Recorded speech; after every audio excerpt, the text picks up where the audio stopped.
Hello मित्रों, नमस्कार। देव exam studies channel में आपका स्वागत है। आज मैं आपको वर्ड रचना पढ़ाऊंगी कि वर्ड रचना, वर्णमाला, इसके अंतर्गत क्या क्या चीज़ें आती हैं वो मैं सारी चीज़ आपको आज कराऊंगी। ठीक है ना। और इसके पहले मैं आपको संधि, फर्स्ट वीडियो हमारी संधि हुई थी, दूसरी हमारी समास की हुई है और तीसरी वीडियो हमारी वर्ड रचना पर हुई है। आज हमारी तीसरी क्लास है जिसको आज हम देखते हैं। इससे पहले आप देव एग्जाम स्टडीज़ चैनल को सब्सक्राइब कर लें, ठीक है ना।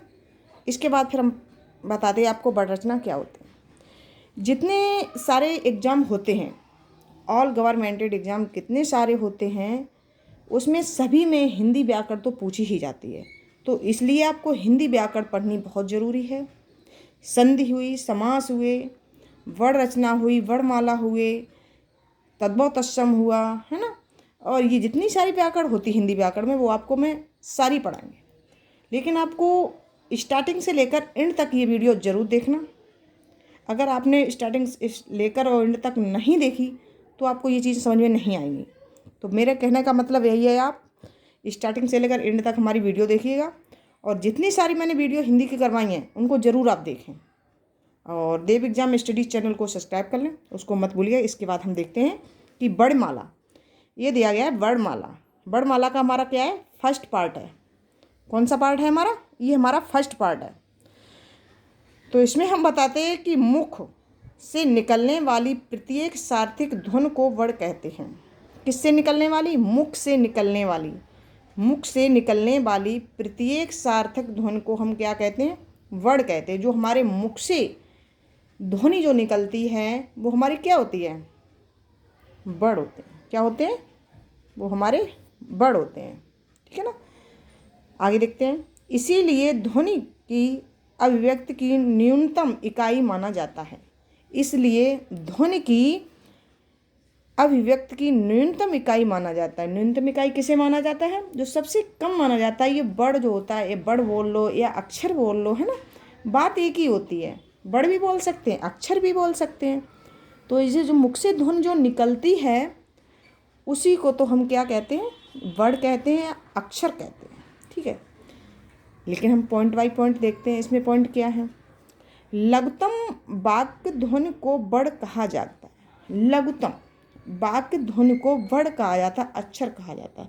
जैसे कोई भी लघुत्तम मतलब छोटा, कोई वो छोटा में मैंने शब्द मतलब बोला, जैसे ए बोला, कै बोला, ये क्या है, ए कै। पहले हम जब पढ़ाई स्टार्ट करते हैं तो हमारे वर्ण व अक्षर से ही होती है ना।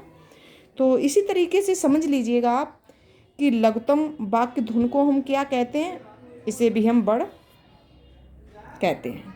ये क्वेश्चन, इस तरीके का क्वेश्चन आ सकता है आपके एग्जाम में। ठीक है। लघुत्तम वाक्य ध्वनि को कहा जाता है, लघुत्तम वाक्य जैसे व्यंजन भी दे दिया जाए, वर्ण भी दे दिया जाए, शब्द भी दे दिया जाए ना, इस तरीके के ऑप्शन दे दिए जाते हैं। लेकिन आपको ध्यान रखना है, लघुत्तम वाक्य ध्वनि को हम क्या कहते हैं, वर्ण कहा जाता है। नेक्स्ट पॉइंट देखते हैं कि बड़ों के समूह को वर्णमाला कहते हैं। जो बड़ों के जो समूह हो जाते हैं, जिस प्रकार से मान लीजिएगा कि बड़, कै, ख, ग, घ, ऐसे क्या होते हैं, ये तो बड़ होते हैं, अक्षर होते हैं ना। और इन्हीं का समूह, जैसे मैंने मान लीजिएगा राम लिख दिया, रा हो गया, माँ हो गया, है ना। तो राम हो गया, दो शब्दों का समूह हो गया इसमें। जैसे राम हुआ, दशरथ हुआ, दशरथ, चार शब्द हो गए। ये भी हमारा समूह हो गया चार शब्दों का। ये जो हमारे चार वर्ण हो गए हैं ना, इनके क्या हो गया, ये वर्णों का जो समूह होता है वो क्या होता है, उसी को तो हम वर्णमाला कहते हैं। वर्णों के समूह को हम वर्णमाला कहते हैं। और लघुत्तम वाक्य ध्वनि को हम क्या कहते हैं, वर्ण कहा जाता है। किसको, लघुत्तम वाक्य ध्वनि को हम वर्ण। ठीक है। अब हम नेक्स्ट बढ़ते हैं। ये तो ज़्यादा कोई इंपॉर्टेंट चीज़ें नहीं हैं। अब हम देखते हैं कि वर्णमाला, ये चीज़ सभी लोग जानते होंगे, लेकिन इसमें अलग अलग संख्याएं होती हैं। कैसी कैसी होती हैं वो चीज़ ध्यान दें कि वर्णमाला, वर्णमाला में मूल संख्या कितनी होती है, 44 होती है। कितनी होती है, 44। और कुल संख्या कितनी होती है, 52। इसी प्रकार पूछ दिया जाए वर्णमाला में मूल संख्या कितनी होती है, तो आप 44 समझिएगा इनको। अगर कुल संख्या की जब बात की जाती है, इनकी वर्णमाला की कुल संख्या कितनी होती है, 52।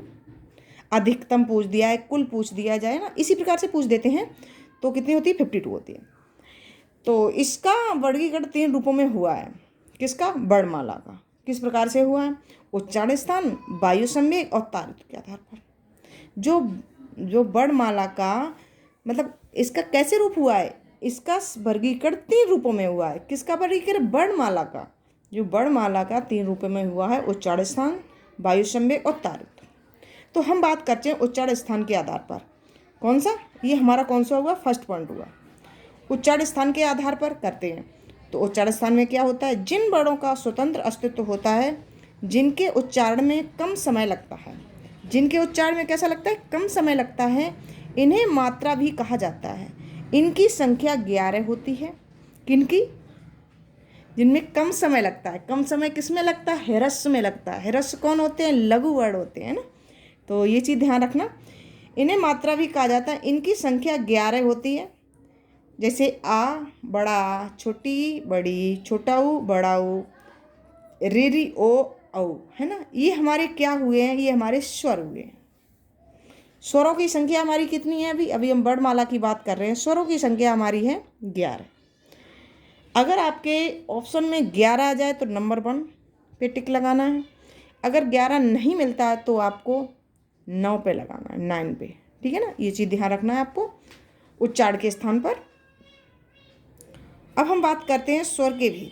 स्वर तो मुझे पता हो गए, स्वर कितने होते हैं? 11 होते हैं। ठीक है ना।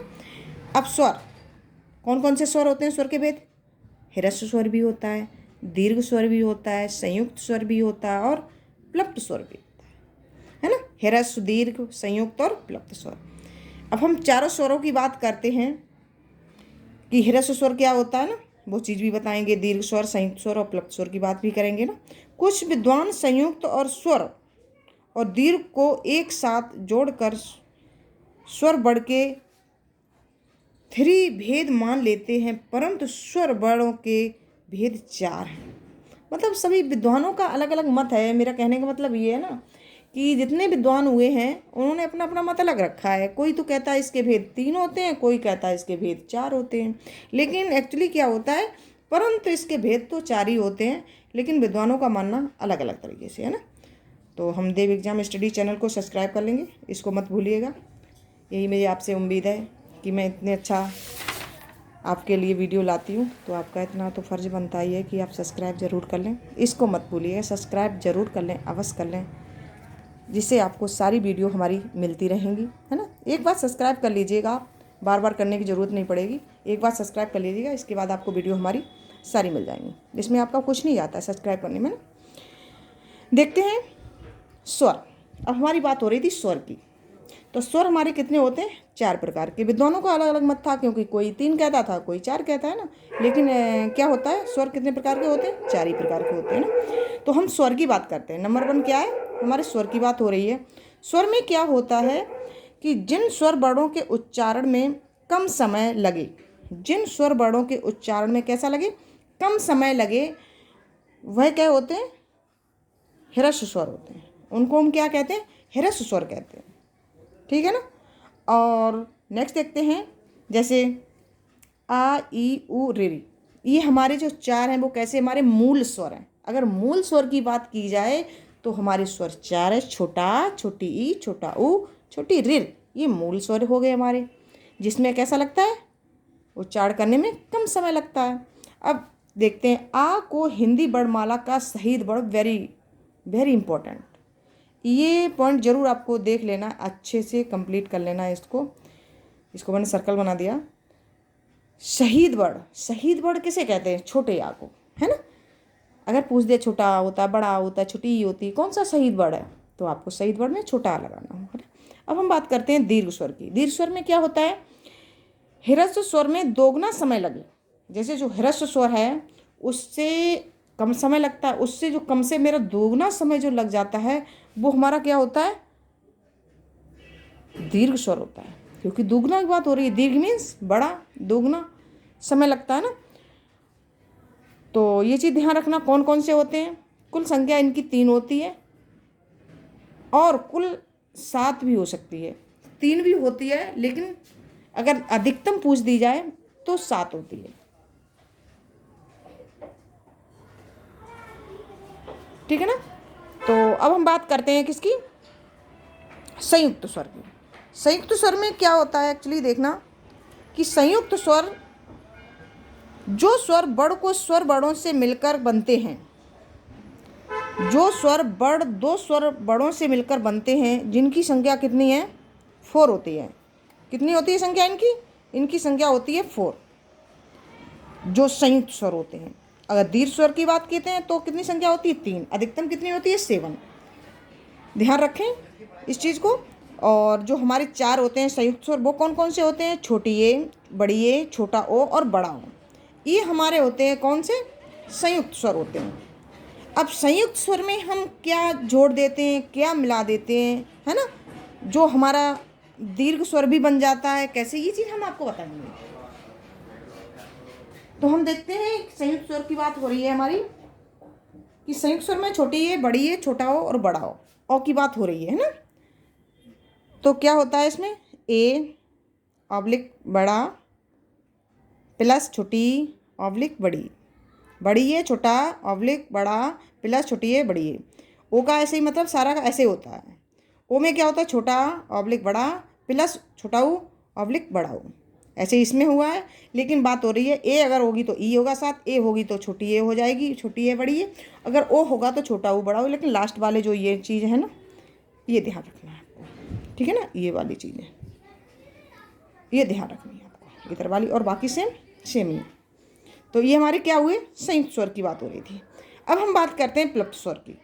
प्लुप्त स्वर हमारा क्या होता है, ह्रस्व स्वर से 3 गुना अधिक समय लगे, ह्रस्व स्वर से 3 गुना अधिक समय लगे, इसकी संख्या होती है कितनी, 1।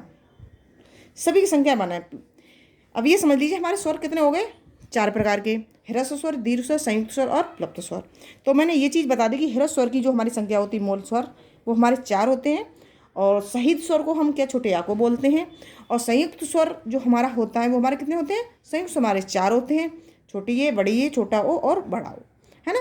अब हम बात करते हैं प्लुप्त स्वर की। लेकिन समय की जब बात होती है तो हमारे ह्रस्व स्वर में कम समय लगता है, दीर्घ स्वर में उससे दोगुना लगता है। और संयुक्त स्वर में जब 2 स्वर मिलकर ही बन जाते हैं तो उनको हम संयुक्त स्वर कहते हैं। और प्लुप्त स्वर में क्या होता है, 3 गुना अधिक समय लगता है उसमें, ए मतलब कम, दोगुना दीर्घ में, और प्लुप्त में तीसरा, 3 गुना तीसरा, है ना। इस प्रकार उसका समय लगता है। जैसे इसकी संख्या तो एक ही होती है, वो हम कहते हैं ओम, क्या बोलते हैं, जैसे हम लास्ट तक बोलते थे ओम, है ना, ओम। जो ओम वर्ड हमारा है, ये हमारा क्या है, मतलब कोई भी अगर एक है, एक वर्ड है, उसको हम देर तक बोलते हैं ना, तो हमारा वो क्या होता है, प्लुप्त स्वर होता है। उसकी संख्या हमेशा एक ही होती है, ठीक है ना। नेक्स्ट हम बात करते हैं नोट पे। देखो मैंने नोट में कोई चीज़ें दे रखी हैं। कुछ विद्वान प्लुप्त स्वर वर्ड को छोड़कर इसकी संख्या 12 बताते हैं। अब देख लीजिएगा, ये चीज़ मैंने आपको बताई है, सभी की संख्या अलग अलग होती है, ठीक है ना। प्लुप्त स्वर की संख्या अलग होती है, दीर्घ स्वर की संख्या अलग होती है ना। तो उसकी संख्या एक है, लेकिन सभी का समय थोड़ा अलग अलग है और संख्याएं भी अलग है। लेकिन विद्वानों का मत ऐसा है कहने का कि ये मतलब क्या कहते हैं, कभी तो 3 बता देंगे, कभी तो 4 बता देंगे, सभी का अलग अलग मत हो जाता है। कहने का मतलब ये है ना। तो कुछ विद्वान प्लुप्त स्वर को छोड़कर इसकी संख्या 12 बताते हैं, और कुछ विद्वान दीर्घ री तथा रे को छोड़कर स्वर वर्णों की संख्या 14 मानते हैं। अब देखो अलग अलग बात हो गई ना, सभी विद्वानों का मत तो अलग अलग है ना, किसी का तो 12 पे जा रहा, किसी का 14 पे जा रहा, और प्लुप्त स्वर की संख्या, है ना। तो परंतु हिंदी में स्वर वर्णों की कुल संख्या कितनी होती है, 11 होती है, 11 होती ही माननी चाहिए। जो स्वर वर्णों की संख्या है वो हमें माननी चाहिए कितनी, 11 ही माननी चाहिए, ठीक है ना, 11 ही माननी चाहिए, होती हैं। जैसे देखें आगे नेक्स्ट पॉइंट में, अंग आहा, आ अंक बिंदु वाला आ है, आहा ना ही स्वर है और ना ही व्यंजन है। जो अनुस्वार वाले जो 2 वर्ड दिए गए हैं, नपुंसक वर्ड हैं, अयोग्य वाय हैं, ये हमारे क्या हैं, अनुस्वार वाले हैं ना। अनुस्वार और विसर्ग ये दोनों हैं, ये हमारे कैसे, ना तो हमारा स्वर है और ना ही हमारा व्यंजन है। ये चीज़ ध्यान रखना, वेरी वेरी इंपॉर्टेंट है। ये वाले दोनों, ये वाले विसर्ग और हमारा अनुस्वार, जो हमारा विसर्ग और अनुस्वार है ये तो ना हमारे व्यंजन हैं और ना ही हमारे स्वर हैं। बेटा ध्यान रखना, यही चीज़ें छोटी छोटी एग्जाम में पूछ ली जाती हैं जहाँ पर गलती आप लोग खा जाते हैं। तो ये चीज़ गलती नहीं आपको करनी है। प्लीज़ इस पर बहुत ध्यान दें और जिस तरीके से मैंने ये नोट्स बना रखे हैं उसी तरीके से आप भी बनाइएगा इनको। मेरे कहने का मतलब है ये आप कभी भी गलती नहीं कर सकते हैं एग्ज़ाम में। तो इसलिए आप मेरी बात माने, इनको नोट भी करते जाएं, साथ साथ इनको, और जितनी सारी हिंदी की वीडियो मैंने डाली हैं देव एग्ज़ाम स्टडीज़ चैनल पे, तो उसको आप ज़रूर देखिएगा, है ना। और वो भी हमारी सारी क्लासें आपको नोट्स के माध्यम से मिलेंगी। और जो नोट्स के माध्यम से जितनी सारी क्लासें होती हैं ना वो बहुत बहुत अच्छी होती हैं, ये समझ लो आप। क्योंकि जो नोट्स के माध्यम से क्लास देते हैं ना वो मतलब ये मान लो जो मेन चीज़ें जो होती हैं वही नोट्स के माध्यम से आती हैं। अन्यथा ये तो बहुत सारी ऐसी तो चलती रहती हैं, बहुत सारी यूट्यूब पे क्लासें चल रही हैं, ठीक है ना, हज़ारों लाखों चल रही हैं, लेकिन नहीं, जो आपको नोट्स के माध्यम से देव एग्ज़ाम स्टडीज़ चैनल ये दे रहा है आपको, ये चीज़ ध्यान रखना, इन चीज़ों को आप भूलना नहीं है। अच्छे से इनको कंप्लीट करना है और इनको पढ़ना है और इनको नोट भी करना है। और सब्सक्राइब ज़रूर कर लीजिए, इसलिए आपको हर वीडियो मिलती रहेगी। देव एग्ज़ाम स्टडीज़ को आप सब्सक्राइब ज़रूर कर लें, इसको मत भूलिएगा, ठीक है। सब्सक्राइब एक बार कर लो, फिर बार बार करने की ज़रूरत नहीं आपको पड़ेगी ना। तो हम देखते हैं, अभी हमारी बात हो रही थी किसकी, स्वर वर्ड की। स्वर कितने होते हैं हमारे, 11 होते हैं, 11 होते हैं ना, यहाँ पर बात हो रही है, लेकिन दोनों का अलग अलग मानना है। लेकिन ये चीज़ ध्यान रखना है, स्वरों की मतलब स्वर कितने प्रकार के होते हैं, ये जितने मैंने कॉमन चीज़ें ये बताई, ये चीज़ ध्यान रखना है आपको, और एक बार रिवीजन जरूर कर लेना एग्जाम के पहले। अब हम बात करते हैं, टाइम वेस्ट नहीं करेंगे, अब हम बात करते हैं व्यंजन वर्ड की। किसकी बात करते हैं, व्यंजन वर्ड की। तो व्यंजन वर्ड में हमारा क्या होता है, जिन वर्णों का स्वतंत्र अस्तित्व न ही होता है, जिन वर्णों का स्वतंत्र अस्तित्व नहीं होता है, जो हमेशा स्वर वर्णों की सहायता से ही बोले जाते हैं। आप देख लेना, जिन वर्णों का स्वतंत्र अस्तित्व ना ही होता है, जो हमेशा स्वर वर्णों की सहायता से ही बोले जाते हैं। इनका अस्तित्व तो कुछ भी नहीं है, लेकिन फिर भी उनकी सहायता से, बगैर स्वर की सहायता से तो बड़ कोई व्यंजन बोल ही नहीं जा सकता, बोला जा सकता है। अगर हम छोटा क बोलेंगे उसमें भी आ है, अगर हम ख बोलेंगे उसमें भी आ है, अगर हम ग बोलेंगे उसमें भी आ है, छोटा निकल रहा है ना। तो व्यंजन हमेशा स्वर की सहायता से ही बोला जा सकता है, ये चीज़ ध्यान रखना। तो हम बात करते हैं व्यंजन की। व्यंजन में कुल संख्या कितनी होती है, हमारी कुल संख्या होती है, कितनी होती है, जो मूल संख्या हमारी बताई जाती है 33। अगर कुल संख्या सर्वाधिक संख्या पूछी जाए वो हमारी होती है 39। और जब 39 व्यंजन की बात हो रही है यहाँ पे, बेटा ध्यान रखना, कन्फ्यूजन में मत पड़ जाना। जब हमारी टोटल की बात होती है, टोटल वर्ड वालों की संख्या पूछी जाए तो 52 होती है ना। और हमारे व्यंजन की बात यहाँ की गई, कुल व्यंजनों की संख्या 39, और मूल व्यंजन की बात की जाए तो 33। ये छोटी छोटी चीज़ें बेटा ध्यान रखना है आपको, इन पे सर्कल भी करते जाना, टिक लगाते जाना। ये मूल है, ये हमारी कुल संख्या है, कितनी है, कहाँ है, व्यंजन में कितनी है, ये चीज़ ध्यान रखना बेटा, है ना। और हम बात करते हैं मूल व्यंजन। मूल व्यंजन या स्पर्श व्यंजन, वो सभी को पता होगा, सभी ने पढ़ा भी होगा कि मूल व्यंजन और स्पर्श व्यंजन जो होते हैं हमारे कितने होते हैं, 25 होते हैं, ठीक है ना।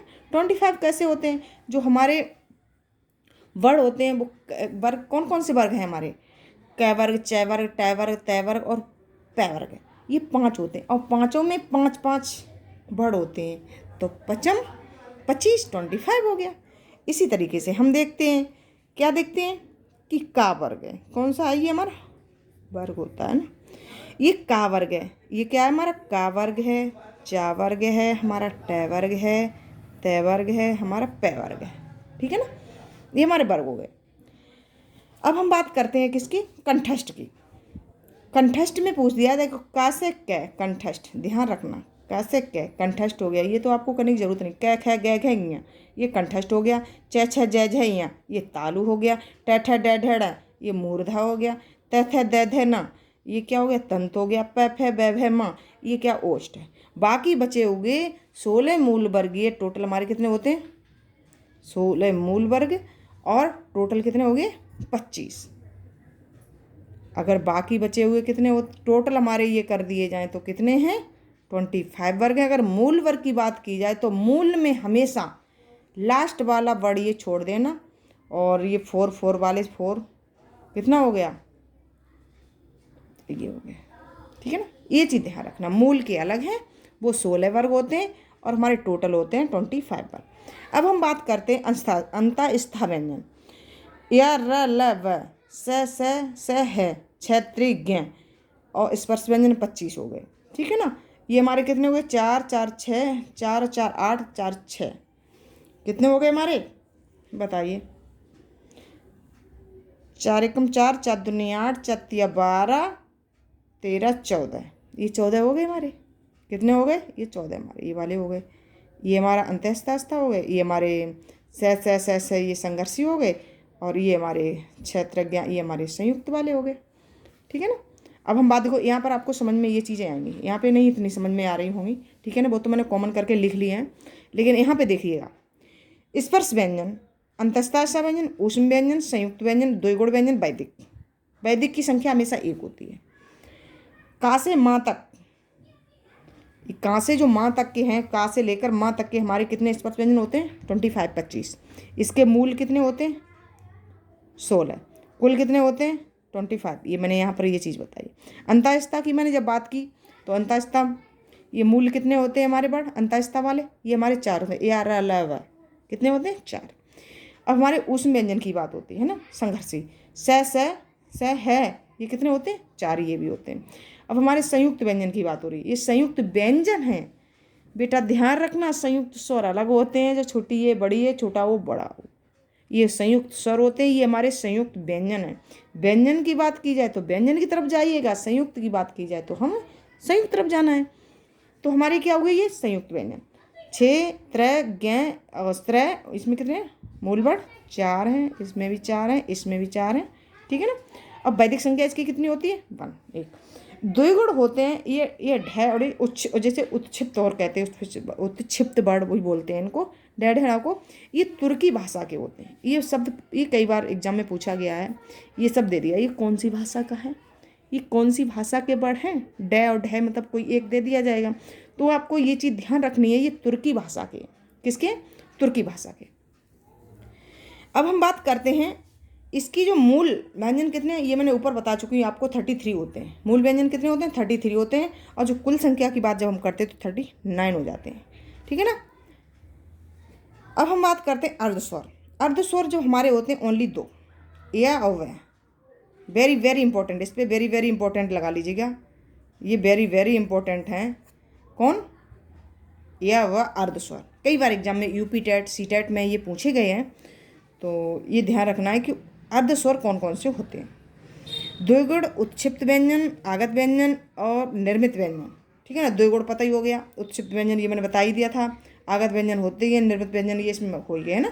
तो ये चीज़ें हमारी हो गई हैं किसमें, ये व्यंजन की बात हमारी हो चुकी है ना। अब हम बात करते हैं आपको नेक्स्ट, हिंदी में फारसी भाषा के 5 वर्ड हैं। किसमें, हिंदी में फारसी भाषा के कितने वर्ड हैं, 5 वर्ड हैं। वो कौन कौन से हैं, है ना, वो मैं आपको बता रही हूँ कि ये चीज़ ध्यान रखना आप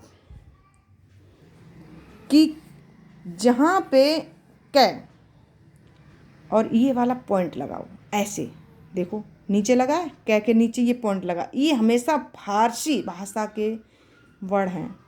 ये खे लगा है, नीचे देखो पॉइंट लगा हुआ है, गे लगा है, नीचे पॉइंट लगा हुआ है, जय लगा है, नीचे पॉइंट लगा हुआ है, फै लगा है, नीचे पॉइंट लगा है। इसमें बिंदु का महत्व है। कै कै खे गे, घे तो नहीं है, कै खे गे, ये लगातार 3 वर्ड हो गए, कै खे गे, है ना, कै खे गे तो 3 याद रहेंगे, और जय और फै ध्यान रख लीजिएगा। तो ये हमारे कौन हो गए, फारसी भाषा के वर्ड अक्षर हो गए, कितने, 5 होते हैं, है ना। और मेन चीज़ जो होती है इसकी, वो बिंदु होती है, जो पॉइंट ये लगा हुआ है, ये बिंदु जो लगी हुई है ना, ये होता है। अब हम बात करते हैं तुर्की भाषा के वर्ड, ये हमारे कौन से हुए थे, ये फारसी भाषा के हो गए। अब हमारी बात हो रही है किसकी, तुर्की भाषा की। अब तुर्की भाषा में कौन कौन से होते हैं, डे, ये खाली है ना, ये खाली और डे, डे और ढे, है ना, डे ढे बोल सकते हैं इसको। ये हमारे होते हैं तुर्की भाषा को, जिसको बोलते हैं उत्क्षिप्त व्यंजन भी होते हैं, है ना, तुर्की भाषा में। अब हम बात करते हैं हिंदी भाषा में अंग्रेजी भाषा के एक वर्ड है।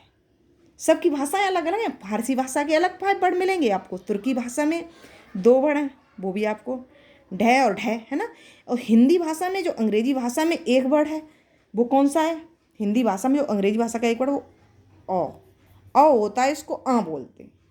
तो ये हमारा हुआ अंग्रेजी भाषा का एक वर्ड। तो आप, ये हमारी क्लास आपको कैसी लगी तो कमेंट में करके मुझे बताइएगा कैसी लगी क्लास आपको।